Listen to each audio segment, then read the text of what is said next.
zero delinquency. Yeah, Right. not one penny in delinquency, which is great. And we're not tied to long-term contracts. It's not like I'm not waiting 12 months to reset like some of our multifamily assets are. It's like, well, we just reprice it tomorrow because we need to.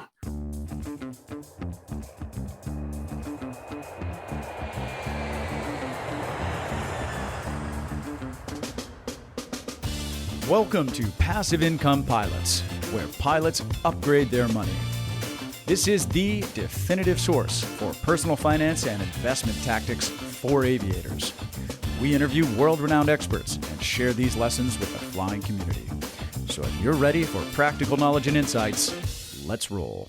Hey, welcome back to Passive Income Pilots, everyone. I'm your host, Tait. I'm here with Sam Wilson of Brick Investment Group, and it's just us today. Ryan is on a property tour. He is taking his new president of Free Up Storage, which is their national storage brand, on the tour of their West Coast properties in Oregon and Washington. He's got a Cirrus, and they're he rented a Cirrus, and he's down there checking that out. So it's just Sam and I rapping today. Sam, what's up, man? It's so great to have you on the show. Tait, good to see you, man. Absolutely great to see you. And I really pity Ryan, having to struggle with flying a Cirrus around the West Coast must be tough. Yeah, it must be real tough. I was like, yeah, that doesn't sound too bad. So I'll pick up the slack today. Exactly. We'll let him foot the fuel bill, but we'll pick up the slack here. I love it. Well, Sam, we've been friends for many, many years. We met, I think, at a best ever conference in Denver, maybe 5-6 years ago or something like that. And we've sort of been tracking each other's journey. Sam has an amazing podcast called the How to Scale Commercial Real Estate. How to Scale Commercial Real Estate podcast. I think I was a guest on that not too long ago, maybe a year or something like that. Yep. Excellent show. It's a weekly show. Definitely check that out. But Sam, thanks for coming on. This guy is a wealth of knowledge on real estate, and I just want to get into all of your investing journey and unpack sort of your path and what you're doing now, and help the listeners understand sort of what the possibilities are in this space. Sure. Yeah. Happy to chat. And, I don't know how much time we have here today, but there's probably not enough to unpack my entire real estate investing journey, but happy to take this anywhere you like here, Tait. So You tell me where to kick it off. We'll go there. Well, let's start at the beginning. How'd you get into real estate in the first place? I always say it was the good Lord having mercy on an idiot, Tait. That's the truth. I sold a business in Indiana. I had no college degree. I didn't know what to do next in life, had a pocket full of money and time. Now, mind you, I've only worked for myself my entire life. So, I'm 30 years old. I'm completely unhireable, right? Like, who hires a guy that's never worked for anyone else? And I had no idea what to do next because I'd only worked in one industry. Sold that business. I knew I hated the cold. I headed south. My wife's from Tennessee, so we landed in Middle Tennessee. And one day I was scrolling through the foreclosure auctions, and I saw a foreclosure auction coming up. This was in 2013, back when those were prevalent still. Anyway, 2 hours later, I owned a house. I bought it at the foreclosure auction, and that was my introduction into real estate. That's amazing. Yeah. I walked in the living room, and I asked my wife, Elizabeth, I'm like, I looked at the house. I drove down, looked at the house. I came back and I said, hey, you mind if I buy a house today? And she's like, no. So I did. And we made a pile of money on it. And I said, man, we can keep doing this. This is a good idea. So I never wanted to get into real estate until that day. And I haven't looked back since.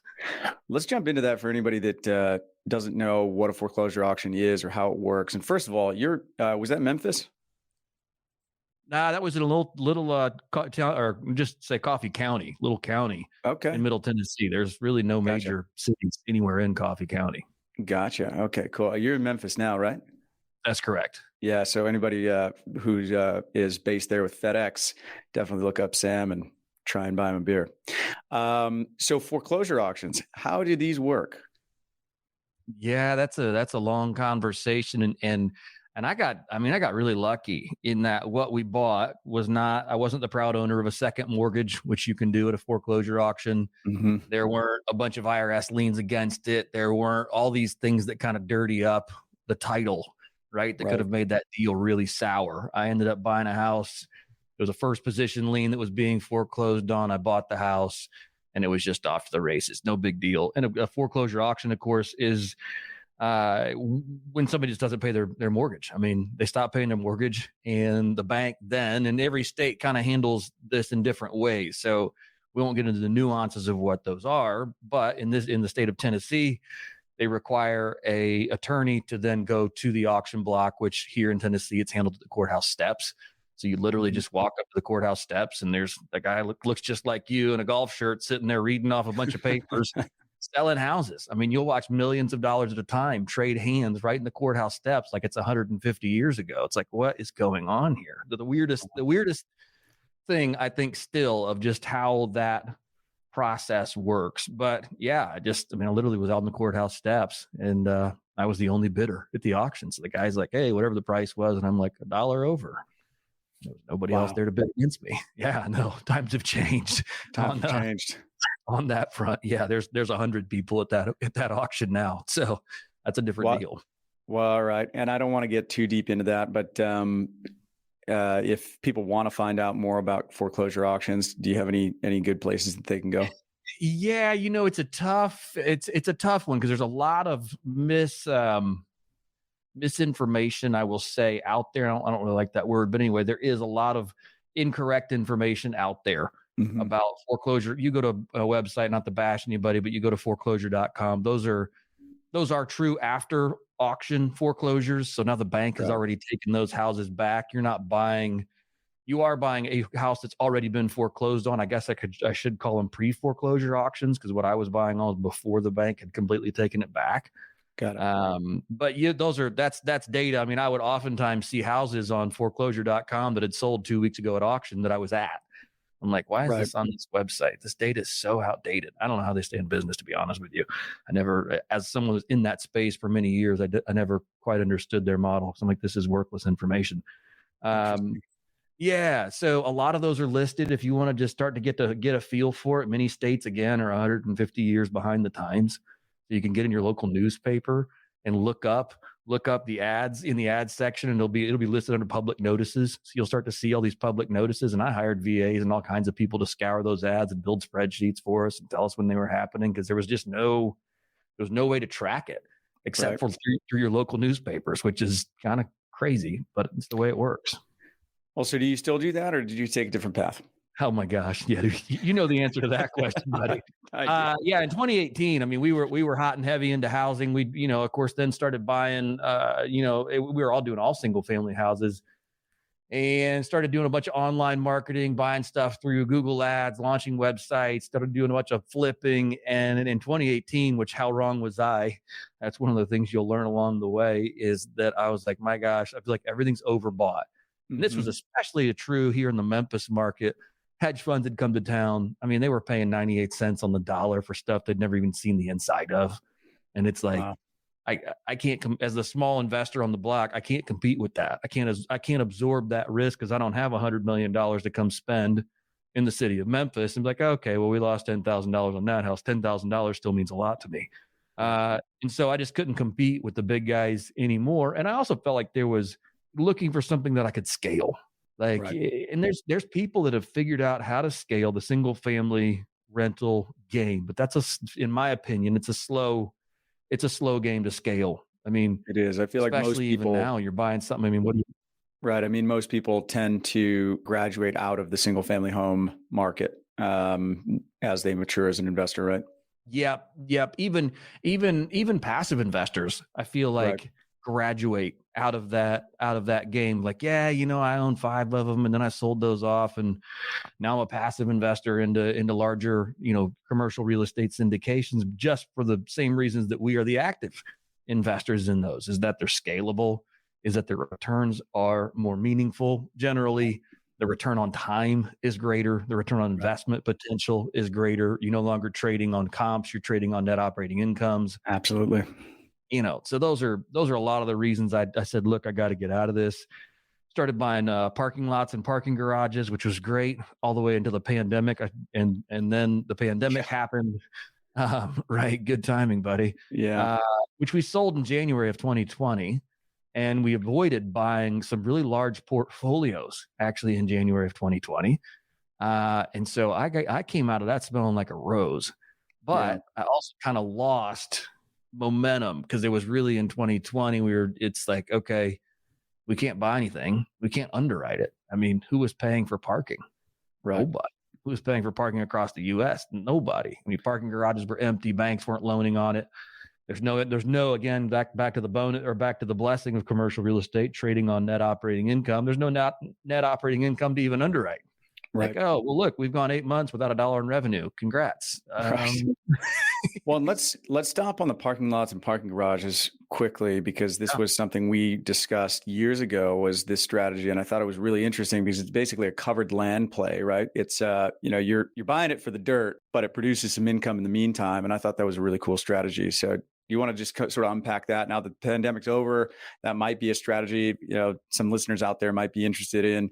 What are your thoughts on it? Oh man, if I had the bandwidth to go back and start underwriting and looking at parking again, I would. We've obviously shifted strategy in a very meaningful way since then, and so Right.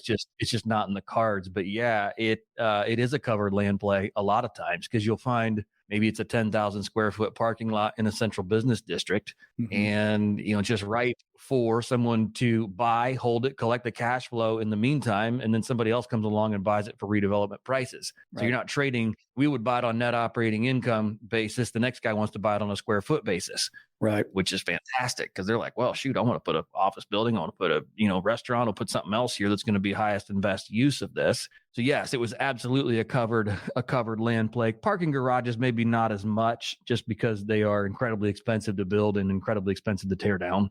So it's those aren't as much covered land plays, but they are still very, very cool assets. That, I mean, the thing I loved about parking was that your phone would never ring, even as the active sponsor. Like, you'd buy it, you'd plug an operator in on it, and the operator would take care of it. And it's like, what's it, especially a parking lot, is like, my joke was always, what's it going to do? Flood? We'll just wait for the water to go down. I mean, I have no risk, almost no risk. And your return profiles were adjusted accordingly. I think we generally shot for like an 8% annualized return, which is not going to blow your socks off for most investors. And that's including sale, right? That's not 8% cash on cash on an annualized basis. It's certainly not in a major metro. Right. Well, I mean, that's what you'd underwrite for the hold period, for cash on cash annualized return. We never really underwrote what it would look like if we sold, because we didn't really raise a lot of money for it at that time and didn't really care. We just wanted to clip the coupon. Right. But that said, I forget where I was going with all that, but yeah, the strategy there was definitely the covered land play. And I'll give you kind of some hints on how we would find those assets, if that's of interest to you. And maybe, because I know you have a lot of listeners, I think, that either, passive income pilots, they have time on their hands in various cities around the country. Is that fair? Yeah, absolutely. I thought this was, I think I know where you're going with this. And this is something that I think a lot of listeners will find kind of a fun concept. is this the bicycle around the city? Yeah, exactly.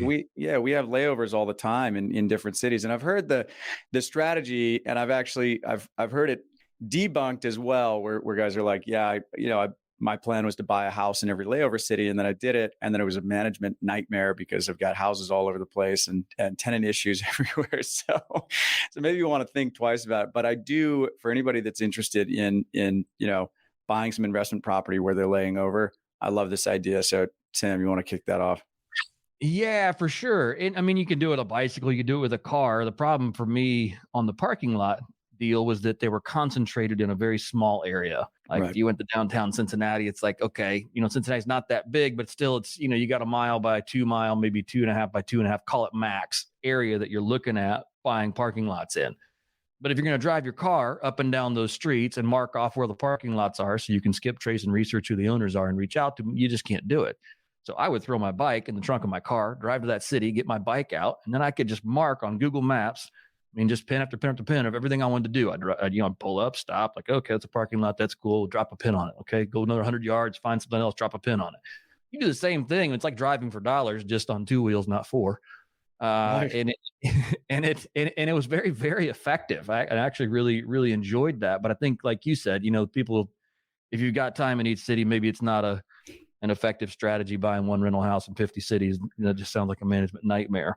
But certainly that idea of, even if you're looking at commercial assets, like, get out in that city, drive, go look, go get a feel. I think I went to Miami here in January to look at some stuff with some people, and I did the same strategy. I said, guys, like, we're here, we like this building, that's cool, but we're all going to rent bikes, and we're just going to go ride for like 3 hours. We rented those, you can rent bikes now in almost every city. I learned so much just from that slow play, riding around, looking at different assets, seeing where people are, who congregates there, what rivers run through the city. And it was just very, very enlightening. And I think if you're looking to get into real estate, you can learn a lot just by that, absorbing what's around you, kind of approach. And without any clear, I didn't have any objective for it in January. I had no objective other than to just go understand. And I think that's really, really helpful. And even as a passive investor, I mean, shoot, I visit most projects before I invest in it. It's crazy. We can get into that, but I know it's a left turn from where we are right now. But anyway, that was my strategy. I hope you find that helpful. No, I think that makes a lot of sense. And I love the bicycle thing because, in a car, especially in a city, you got people honking at you and there's nowhere to park, and it can be really difficult. Whereas on a bike, you can just hop off and walk around and stop anytime you want.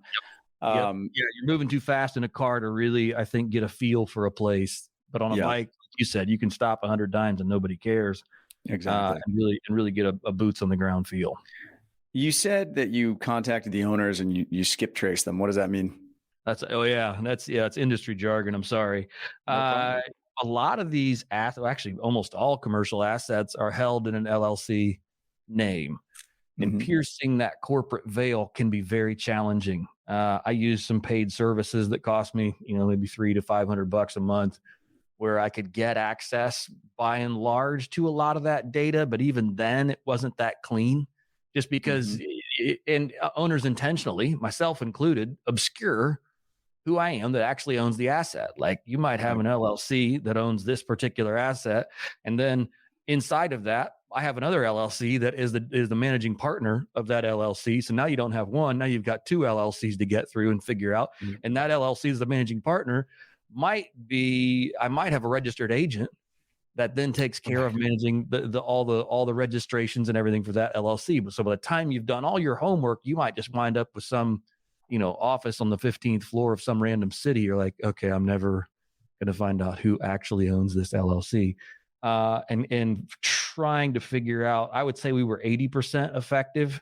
It was pretty much an art. There's not a great service out there even today that's really good at figuring out how to do that. So I just kind of refined my craft and then taught some people that could understand what it was I was doing. And it took me several people trying to teach them how to do it. And it had to be the right person with the right inquisitiveness to keep asking questions. Like, oh, okay, there's 123 Main Street, and that is, Tait's LLC. Well, gosh, 123 Main Street, Tait's LLC, and then you find something else. You find another random address. So then you reverse engineer who lives at that address, and you might see a T. Duryea lives at that address. You're like, okay, well, maybe that's the same guy. Okay, well, let's research and see who T. Duryea might actually be. And then you find out it's Tait Duryea. Then you start skipping through and finding all the numbers associated with Tait Duryea. It might be 20 of them, and you call all of them until you get Tait to pick up the phone. It was that complicated. But it worked.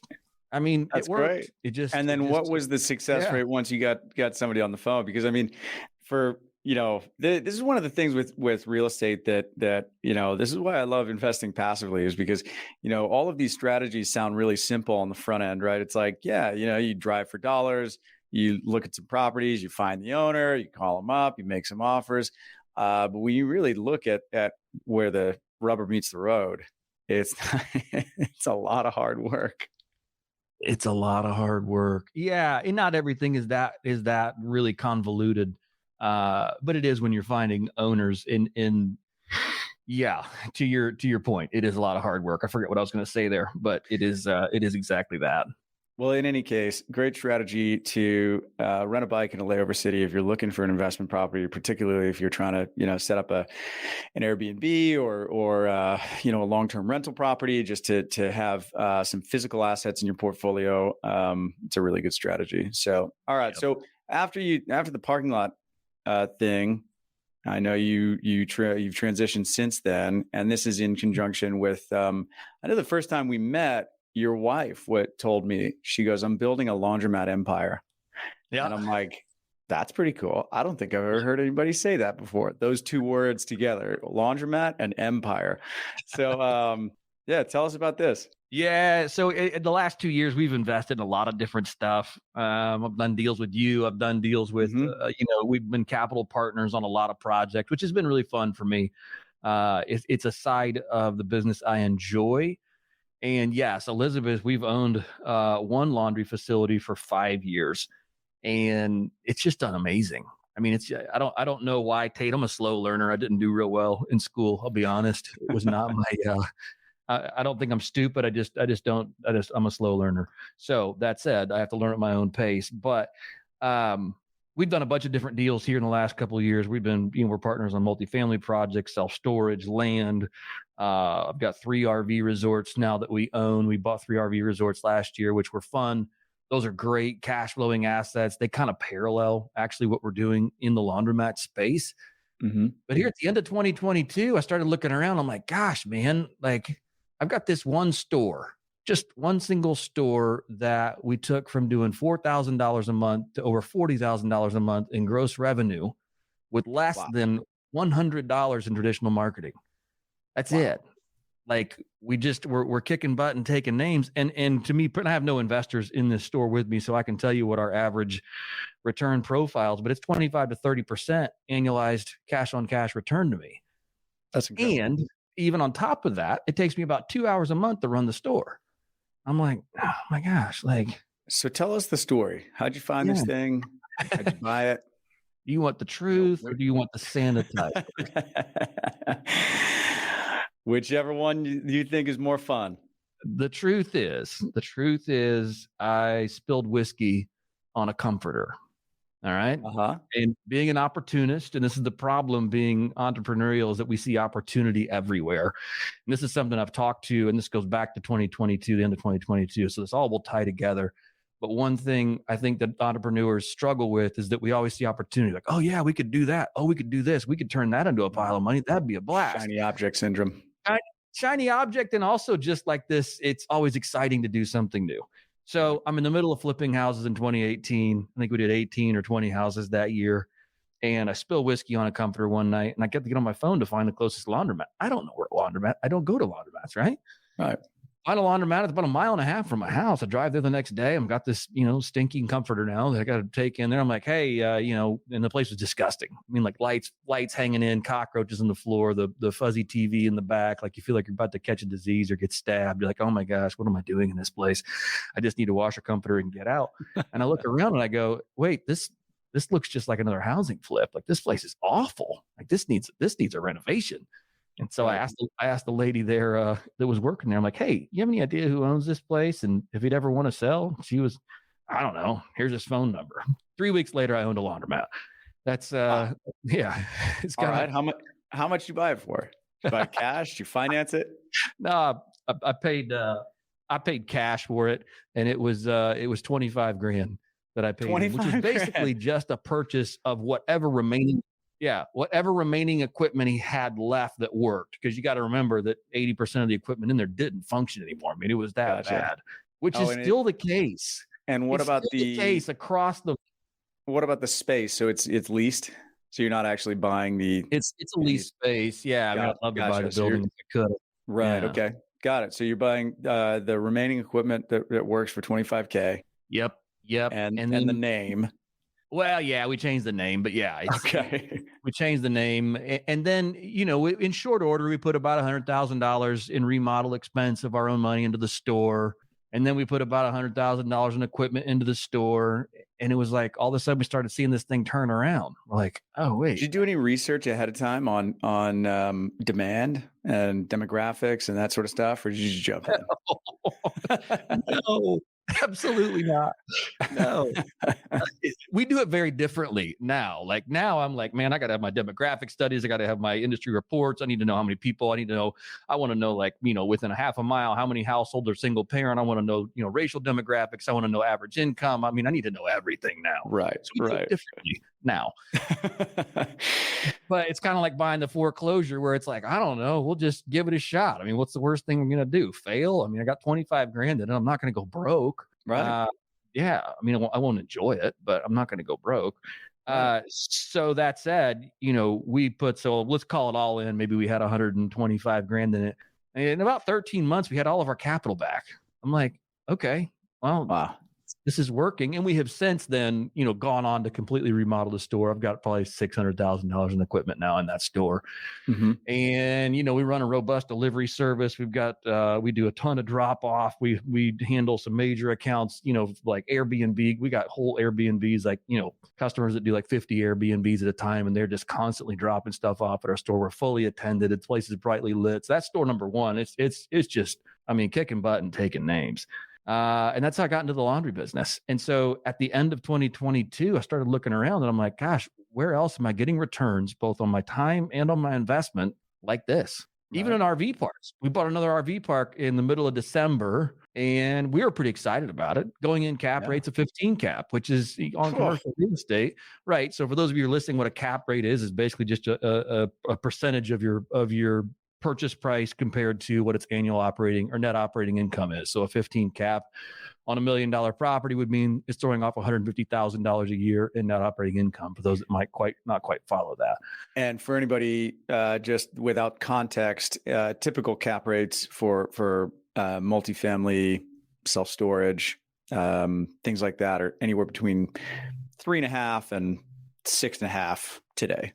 So a 15 cap is astronomical. Astronomical, right? So a 3.5 to 6.5 would be $35,000 to $65,000 on that same $1 million purchase of net operating income. Right. So we're buying it with $150,000 net operating income on $1 million purchase, which is fantastic. I was excited about that. But even we got that deal done, and I realized how much work we're putting into it. And I go, my laundry business over here is not costing me much time, and the return on investment's insane. Why don't I own 100 of these? Right? Why not? Why don't I own 100 of these? Well, 10 of them would make a meaningful difference in anyone's life. 100 is just incredible. So the industry is no different than it was really in 2018. It's still like the last store we just bought, the 5 closest stores to the one we just bought, I wouldn't wash my dog in, let alone my clothes. And of course, I've contacted all the owners and they're not ready to sell because they're hanging on to it for Lord knows why. But it's, lack of sophistication. The lights are hanging down. The place is filthy dirty. They're unattended. They don't have a phone line. There is no website. There is no drop off. There's no delivery service. Their machines are 25 years old. The owner, the last owner, he was so proud. God bless him. He's probably 65, but he was like, for 22 years, nobody else has ever touched. And this is another thing that we're changing. He goes, no one else has ever touched my coin boxes, because they're still putting quarters in machines, which I don't understand either. Right. We're way, way, way beyond quarters at this point. Right. But he's like, nobody else has ever touched my coin boxes. I've always emptied all my own change machines. I'm like, so for 22 years, 3 times a week, you spend an hour and a half in here emptying quarters. Right. Oh my gosh. Like I haven't emptied quarters in so long. I did it for the first 3 months and then immediately found a way to systemize that. And we're going to get an employee to handle that. So yeah, it's anyway, I'm wandering all over the place here, but it's just enormous opportunity in that space. This is great. This is like one of those things where I think that, you're turning over rocks. And I think that, certain people have this skill of turning over rocks and seeing what works. And for anybody listening, Sam bought a foreclosure without knowing anything about foreclosures, got his hands dirty, figured it out. Bought a laundromat without knowing anything about laundromats, got his hands dirty, figured it out. So many people spend time in analysis paralysis and, maybe it'll work, maybe it won't work. And they analyze it to death and then they decide not to do anything. And they wait another few years before taking any action. I can't tell you how powerful that is of a lesson to take away from this, to just pull the trigger. Just pull any trigger, and maybe it doesn't work out, but you know what? You're either going to succeed or you're going to learn. Right. Or both. Or both. Right. And not all of my successes have been so, or not everything I've done this to has been rosy. I can tell you how to lose money. It happens in the same methodology where you don't know what you don't know, but I think building that, and I've never bet the farm on anything in particular. It's not been like, all right, we're going to go all in. This is everything I've got. And come hell or high water, we'll just see if this, works or doesn't work. I've always taken kind of a measured approach. Like, okay, I could lose the 25 grand on the laundromat and it's not going to change my life any. I won't enjoy it. but it's not going to change it. So I guess there is some strategy to that, but Definitely. doing something is, man, that's so, yeah, that is, you got to move forward. If you're analyzing deals as a passive investor, educate yourself as much as you can, and then get involved. Do a deal. Yeah, Do a exactly. deal. And, and I've done some deals as a passive investor, even that probably aren't performing the way that was underwritten, Yeah. if at all. And Same. you learn the lessons. Yeah. Yeah. You learn lessons from it. Yep. Yeah. All right. So let's talk about consolidation, because this is something that we saw or we've seen over the past, really even before I was investing in real estate, a decade and a half ago. The multifamily space has seen massive consolidation. Self-storage is seeing massive consolidation. Mobile home parks, massive consolidation. So what does that mean? And what are you seeing now in the laundry business that's sort of mimicking that? Yeah, so it hasn't happened yet, and I think that's the fun part for me, is that I feel like we're on the front end of it. There's only one other person I know that is starting to syndicate and package up laundry facilities in a portfolio style. Right. At least bringing a professional approach to it. And real quick, what we mean by consolidation is just going from fragmented mom and pop ownership, where there's lack of sophistication, people have owned these things forever, to sophisticated operators coming in, building big portfolios, streamlining operations, bringing economies of scale and sophistication to the operation, and driving value. And that's exactly what we want to do in this space, is consolidate. Right. And that's, the opportunity is there. I mean, shoot, even, we're seeing it in car washes, even, is that Right. consolidation approach. There's one brand of car wash here in Memphis that, I mean, they just bought up. I was all the way to Oklahoma here this past week, and it was the same brand. I was like, right.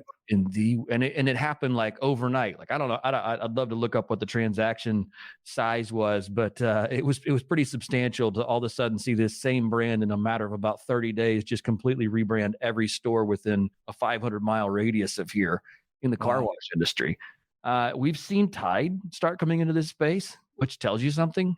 Like, when Tide starts branding their own laundromats, you know there's something there. You're like, the detergent brand. A detergent brand now is buying, there's Tide laundromats. I've only seen them in Chicago, and I saw one in Fort Worth. I need to not Fort Worth, strike that. Fort Myers, Florida. And I need to probably start researching that more before I go on a podcast and talk all about it. But I've seen personally several Tide branded stores, and it's like, oh, why is Tide getting into laundromats? That's interesting. Yeah. So you're starting to see some more institutional capital enter the space, but not a lot of it. And back to your point, I mean, the average laundromat owner owns 2.6 stores.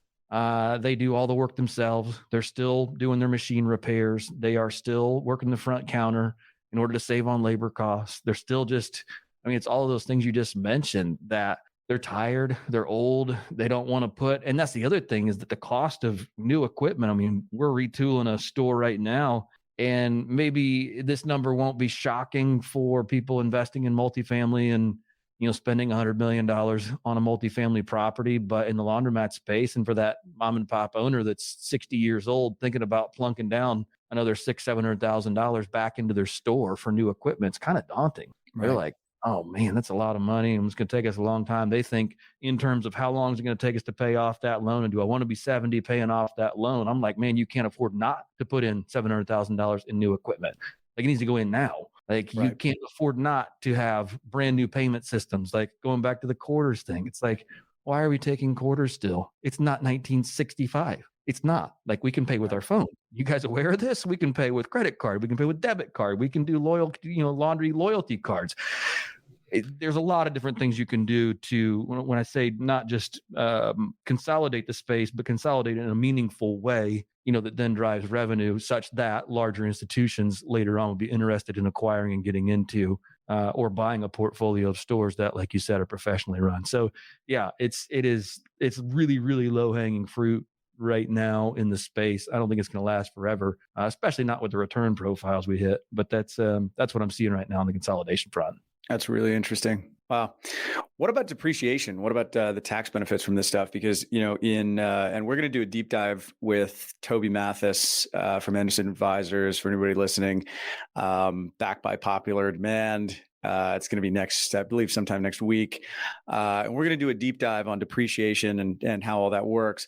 But in real estate, when we do a cost segregation study on, let's say, a multifamily building, commercial real estate's depreciated over 39 years, but we can break out certain components, drive aisles, roofs, countertops, appliances, flooring, things like that, into 5, 7, and 15-year accelerated depreciation buckets, and then we can bonus that in year one. Last year and for the past 5 years have been 100% bonus depreciation for anything in those categories. This year, it starts phasing out. 2023, it's 80%. Next year, it's 60, and then 40, and then 20. Bonus depreciation has been around, many times in many forms over the last, decades, through many presidential administrations. It's just a lever that the government can pull to sort of spur economic growth. But when you get into assets like mobile home parks, car washes, and I'm assuming laundry facilities, all of that equipment falls into the shorter, I'm not sure which accelerated depreciation bucket, but it's bonusable, right? Yeah, yep, it is. It is. And depending on, yes, is the short answer, is that it is. So it's 7 year, I think. That sounds on a 7 year reasonable. Schedule. Yeah, on a 7 year schedule. So yeah, we can bonus depreciate the heck out of that, especially, if we're buying the buildings along with it, we'll do your cost segregation studies and capture as much of that depreciation as you possibly can. So yeah, you're going to look at a nice healthy paper loss on Right. your K1 there in the first year, which is helpful. It may not be as amazing as some other things, because there's just not, it's just not the size of transactions maybe that you'd have in a 10 or 20, $30 million multifamily property. But, Right. On a dollar for dollar basis, it's still very good. Yeah. On a dollar for dollar basis, it's still excellent. And, this is one of the things that land is not depreciable. Right. The structure is depreciable. So the more value that there is in the structure and the more components that you can pull out into these accelerated schedules, the more aggressive your K1 is going to show a phantom loss, which can really benefit. We'll get into that with Toby, but yeah, so some of these more alternative asset classes can provide some incredible depreciation benefits. Well, that's exactly right. Sam, is there anything else you wanted to touch on before we sort of bring this thing home? Man, I don't think so. I think that's a lot of talking about laundromats. We've talked about depreciation. We've talked about the opportunity. I think we talked a little bit about the technology that comes into the space. Yeah, it's just a fun spot to be. I think one of the last, maybe we haven't talked about just the recession-resistant, inflation-resistant aspects. I think. Yeah, let's talk about that, because that's important. Everything that we focus on, everything that we go after with Turbine is very much trying to decouple ourselves from market volatility and decouple ourselves from market cycles in terms of boom and bust. So yeah, recession resistance is always on our mind. What does that mean? What does that term mean, and how do laundromats fall into that? Yeah, so behind food and shelter, the third thing most humans want is clean clothing. If you think about that, it's like clean clothing. I would say that for items of inelastic demand, cigarettes and alcohol probably rank right up there at the top. I hate to say that out loud, but it's true. Yeah. So yeah, the third thing most humans want is clean clothes.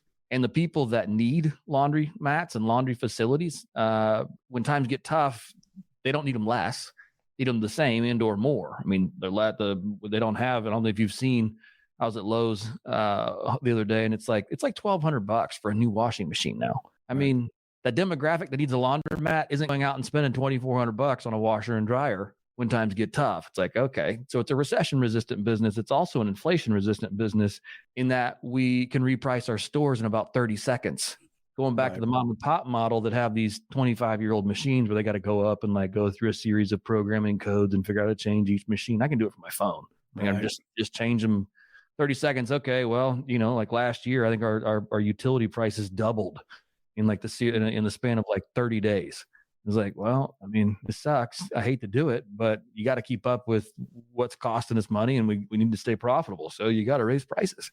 Right. I think that's the other neat thing about it, is that we have that flexibility.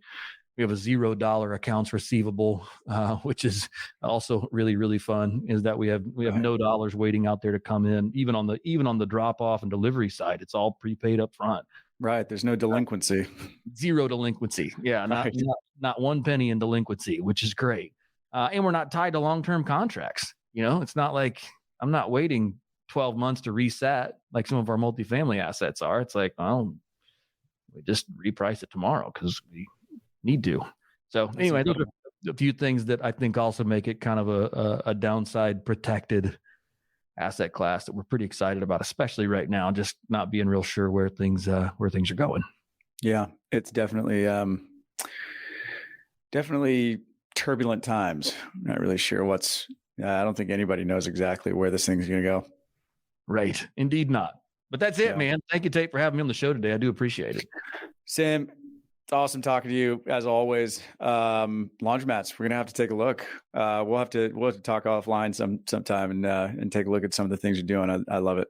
Sounds great. Thank you, Tait. I do appreciate it. Hey, thanks so much for coming on the show, man. Appreciate it.